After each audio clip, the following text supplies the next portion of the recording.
My wife blocked me for a peaceful vacation. When she came home, every room was empty. My number was gone, and divorce papers were on the counter. The first crack in 11 years didn't come from a stranger's name or a smear of someone else's cologne. It came from a parking stub. A valet ticket from a downtown hotel called the Loft House, folded twice and gone soft with sweat, wedged in the inside pocket of Rachel's charcoal coat. She'd asked me to hang it up because her hands were full of grocery bags, and I did what I always did. I helped without thinking. The ticket slid out and landed on the mudroom tile, and stapled behind it was a room service receipt. 1 filet medium rare. 1 glass of the Malbec she only orders when she wants to feel expensive. And a single truffle dessert with 2 spoons rung up on the same line. I stood there in our little house in Grove City, a quiet suburb southwest of Columbus, holding a piece of paper that made no sense. Rachel is a pharmaceutical rep. She drives a territory that runs 2 hours in every direction, and she has gone a lot, and I never once resented it because she built half of the life we had. The Loft House is 8 minutes from our front door. There was no reason on earth for her to valet a car and order dinner for 2 at a hotel in the same city where she sleeps every night next to me. She came into the mudroom and saw my face before she saw the paper. I asked her about it plainly, no accusation, just a man asking his wife why she ate a 2-spoon dessert 8 minutes from home. And Rachel. She is good. She is fast. She barely blinked. A client flew in from Cincinnati, she said. She comped him a room and a dinner to close a hospital contract, and she'd used valet because the garage was full, and the second spoon was just how the kitchen plated it. They always bring 2, everyone knows that. She laughed a little at the end, the way you laugh at a child who's afraid of a shadow. I made myself laugh too. I told myself I was being small. I hung the coat, I threw the ticket in the trash, and I went to my workshop in the garage and I sanded a walnut drawer front for 3 hours until my arms ached, because sanding is the one thing that quiets me. I make furniture. My father taught me in a garage exactly like the one I stood in that night, and when he died 6 months earlier, the only thing that felt like praying was building something with my hands. So I built. And while I built, I did the thing I would come to hate myself for. I filed the ticket away as innocent and I let the shadow win. But shadows don't leave. They multiply. And once I'd seen the first one, I couldn't stop seeing the rest. I started noticing the way she showered the instant she walked in the door, even on days she'd done nothing but sit in air-conditioned waiting rooms. I noticed her phone was always face down now, always on the counter on the nightstand, in her lap at dinner, like a card she didn't want the table to see.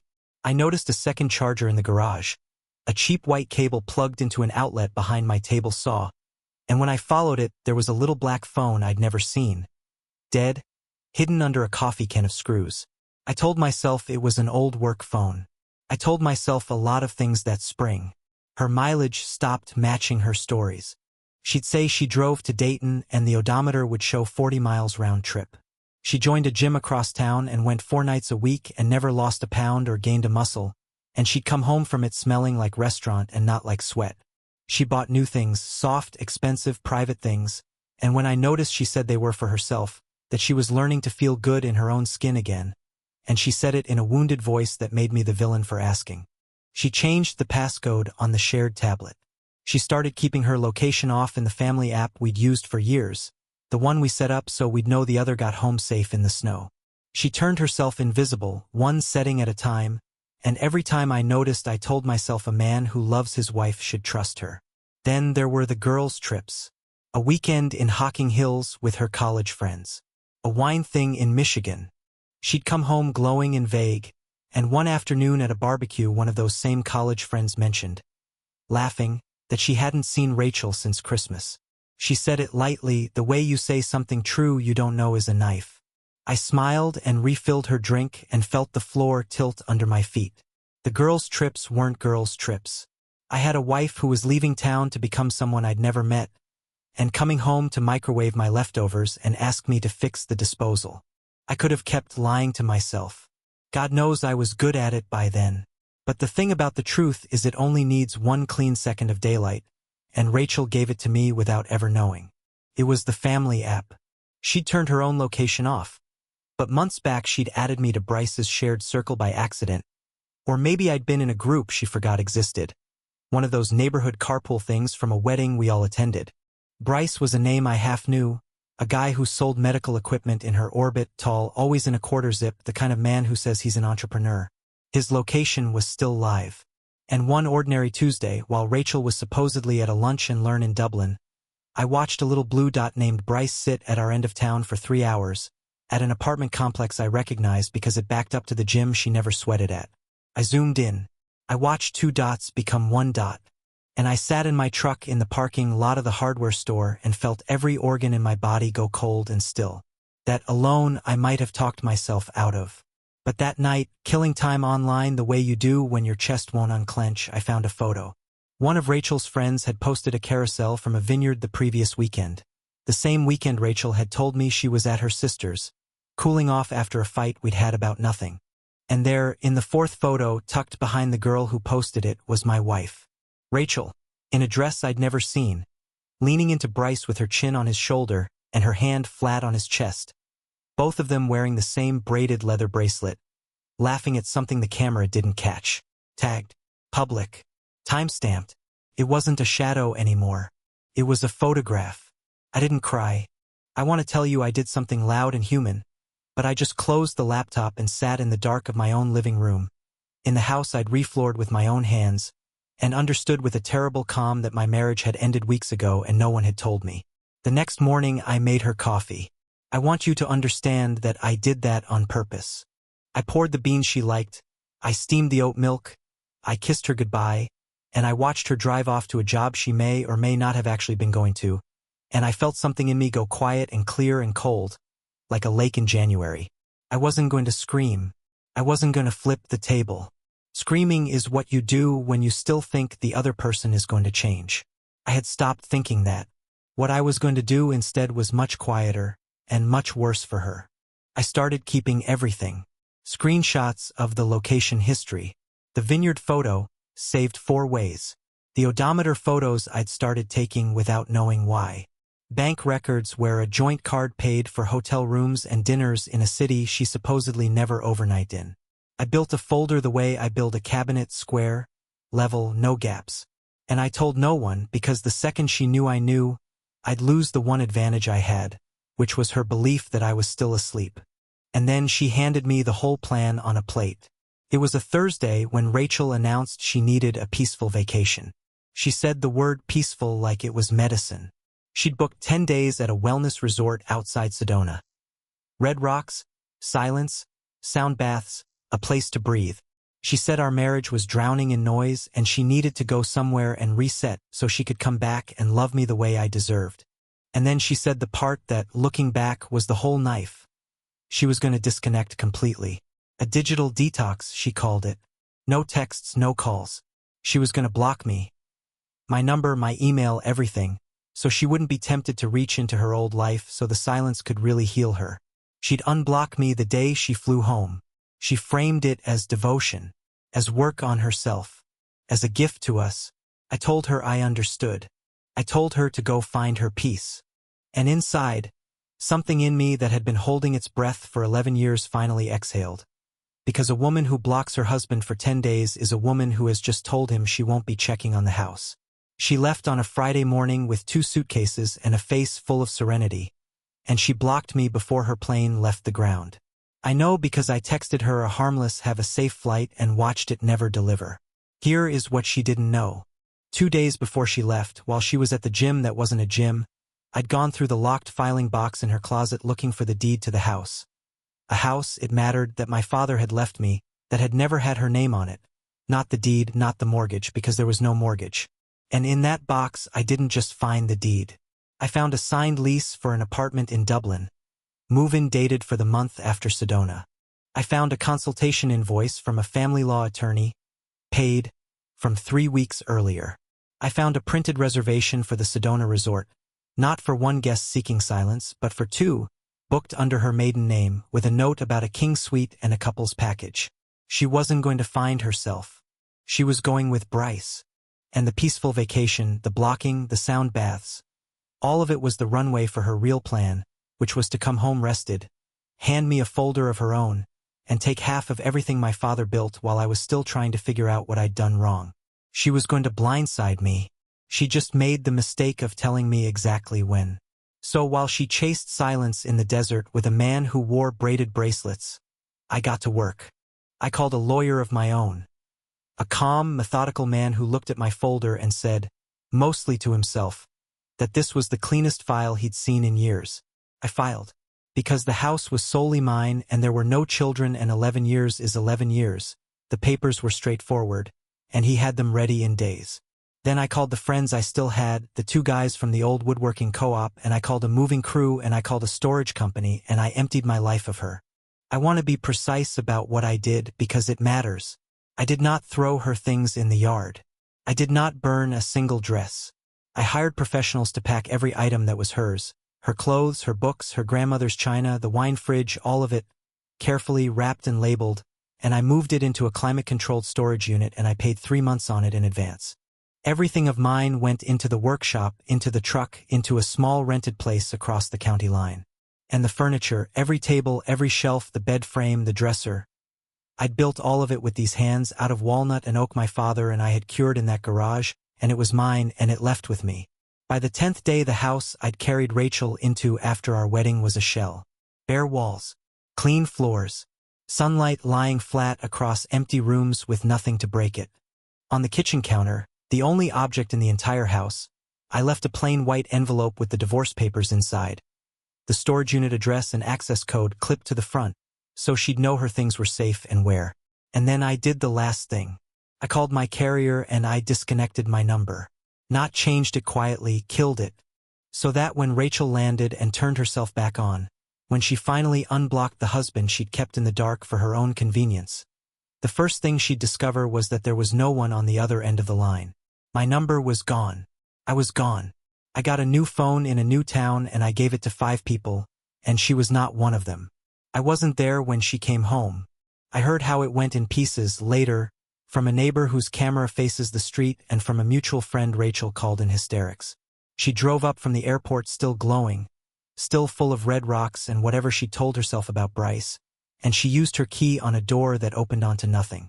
She walked from empty room to empty room calling my name into a house that gave nothing back. She unblocked me and called and got a 3-tone chime and a recording saying the number was no longer in service. She called again and again. She stood in the kitchen where the only thing left in the world was an envelope with her name on it in blue ink, and she opened it, and she finally understood that while she'd been detoxing from her husband had quietly, completely, and legally removed himself from her life. She did not sit with that. Rachel has never in her life sat with a consequence. She controls the story or she detonates it, and since she could no longer control this one, she went to war. First came the calls to people who could reach me. My sister Beth got them and old coworkers and the 2 guys from the co-op. Then came the version of events she started building for everyone else. She told people I had snapped, that my father's death had broken something in me, that I'd grown cold and paranoid and obsessive, that I'd abandoned her out of nowhere while she was away grieving our marriage and trying to save it. She said she feared for me. She said, gently, to anyone who'd listen, that I might be unwell, that people should be careful with me, that she was heartbroken but frightened. She took the affair, her affair, and she painted herself as the loyal wife blindsided by a man losing his grip. It was, I'll admit, beautifully done. She weaponized my silence, because I hadn't told anyone anything, and into that silence she poured her own story like wet concrete. For a while it worked. I got careful, awkward texts from people I half knew, telling me to stay strong, that they were there if I needed to talk, that they'd heard I was going through it. Every one of those messages was a brick in the wall she was building around my name. Then she escalated in a way I didn't see coming, even after everything. On a gray Tuesday morning, a sheriff's deputy knocked on the door of my new place and handed me a folded paper and wouldn't look me in the eye. A temporary restraining order. Rachel's signature. A sworn statement that I had become unstable and threatening, that I was stalking her, showing up at her workplace, tracking her phone, that she was afraid I would hurt her. Not one line of it was true. But I stood in my doorway reading her lies stacked like bricks on a court form, and I finally understood the whole architecture of what she was doing. She couldn't win with the truth, so she was going to rig the game with fear. If she could get a court to call me dangerous, she could walk away clean. Not just in front of her friends, but in the eyes of the law, and Bryce would be the comfort and I'd be the cautionary tale. The part that gutted me most wasn't the accusation. It was the timing. She filed that order in the same stretch of days that she was still leaving me long voicemails begging me to come home. She had one foot in the doorway whispering that she'd changed, and the other foot already in a courthouse swearing I was a monster. She wanted me back and she wanted me destroyed, and she genuinely didn't seem to feel the contradiction.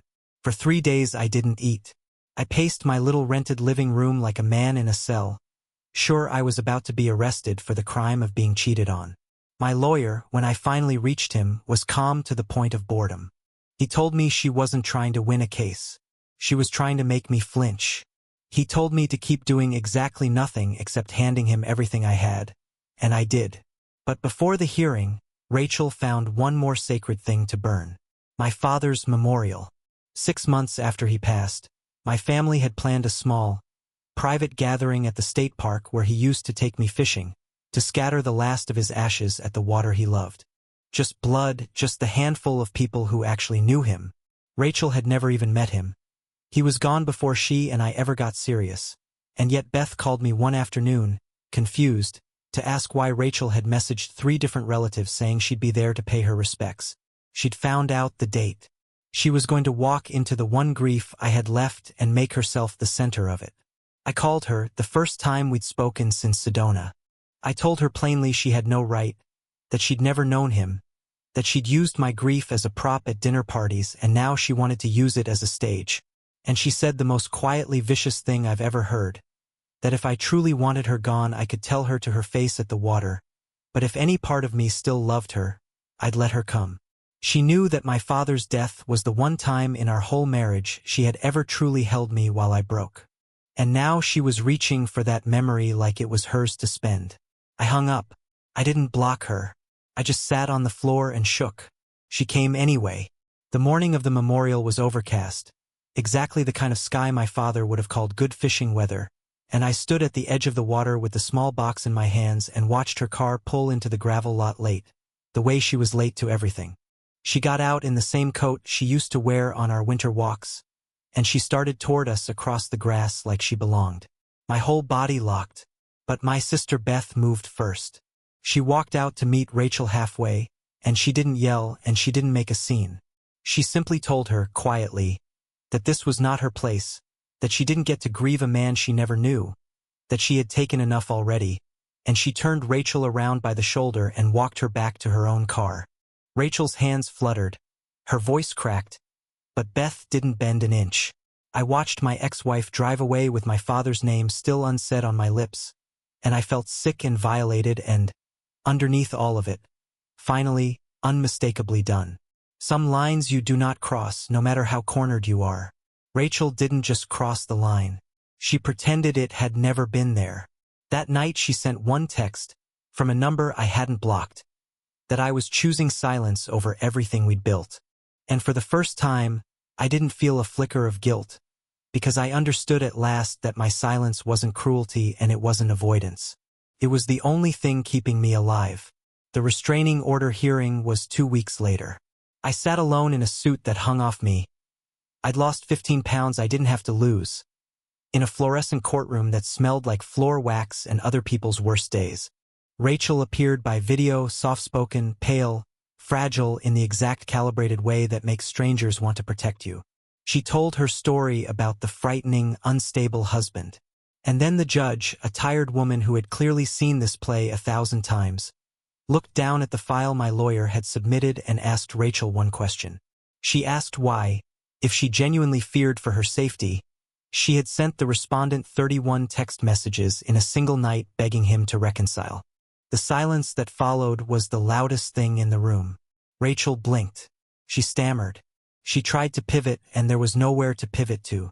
The judge dismissed the order on the spot. I didn't feel victorious walking out of that building. I felt hollowed out, like something had been scraped clean from the inside. Because I knew people like Rachel don't stop when they lose. They only change weapons. Which is why, a few days later, when one of her own friends finally cracked, I was almost relieved. This friend. A woman I'd once driven to the airport at 5 in the morning, who had toasted us at our wedding, sent me a screenshot of a group chat, dozens of people in it, where Rachel had laid out her whole tragic tale in careful, wounded paragraphs. The grieving wife, the unstable husband, the warnings to be gentle with her. And I finally decided I was done being narrated. I didn't rage. I sent one thing to that group, no caption, no insults. A single link to a folder. And inside that folder, organized square and level with no gaps, was everything. The vineyard photo. The location history with Bryce's blue dot parked at his apartment for 3 hours on a workday. The bank statements for hotel rooms in the city she claimed she never overnighted in. The Sedona reservation for 2 under her maiden name. The apartment lease dated for the month after her healing. The paid invoice from the divorce attorney she'd hired 3 weeks before I ever filed. Her own voicemails, transcribed, begging me back on the very days she swore to a court I terrified her. I gave them the truth, all of it, dry and dated, and then I turned my phone off and I drove out to the water where my father's ashes had gone, and I sat on the bank and watched the current, and I felt something that wasn't triumph but was very close to being clean. When I turned the phone back on the next day, the apologies had piled up like snow. People who'd believed her, ashamed. Her own cousin, who wrote that Rachel was unraveling, that she never once imagined I'd actually show them who she was. I didn't want revenge. I want you to believe that. I only wanted to stop being a character in a lie. And once the truth was out, there was nothing left of her story to defend. Healing, it turns out, is not a single lightning strike. It's 1,000 small, unwitnessed decisions. Deciding not to open the message that lands at 2 in the morning. Walking past a memory without letting it drag you under. Breathing all the way to the bottom of your lungs for the first time in years. I moved for good out of Ohio entirely, to a small town tucked into the mountains of western North Carolina, the kind of place no one brags about online, which is exactly why I picked it. I rented a barn with good light and I set up my father's tools, and I started building furniture again for people who found me by word of mouth and knew my name by the second week without ever needing the story behind it. I stopped apologizing for wanting quiet. I stopped shrinking to make room for someone who had never once made room for me. And one day, without deciding to, I laughed. Not the tight, polite laugh I'd worn like a costume for a year. A real one, the kind that ambushes you. It happened in a hardware store, of all places, where a woman named Maggie asked whether the clamps in my cart were for holding wood or holding grudges, and I laughed before I could stop myself. We took it slow. I told her the truth in pieces, like unwrapping something I was afraid would shatter, and she never flinched and never tried to fix me and never once made my past a debt I had to repay. She just listened, and gave me silence when I needed it and warmth when I didn't know I needed anything at all. A year went by. I became someone I'd never met. Not the man I was before Rachel, but a clearer one. And then, on an ordinary Saturday, at a farmer's market 2 towns over, I saw her. Rachel alone. No Bryce, no coat that meant anything, no audience. She looked older than a year should make a person look, worn down in a way that comes from the inside. Our eyes caught for half a second across a table of tomatoes. She froze. I didn't. I gave her a small, calm, unremarkable nod. Not cruel, not smug, just the nod you give a stranger you almost recognize. And I turned back to the vendor before her mouth could open, because I no longer needed anything from her. Not an explanation, not closure, not the last word. She'd handed me the last word the day she blocked her husband for 10 days and assumed he'd be exactly where she left him. Maggie slid her hand into mine, and we walked out into the sun with a bag of tomatoes and the whole rest of an ordinary day ahead of us. And I understood, finally and completely, that I was never the one who lost something in that empty house. She was. She came home to bare walls and a dead phone line and a white envelope on the counter, and she thought I'd taken everything from her. What she never understood is that I'd only taken back what was mine, including me.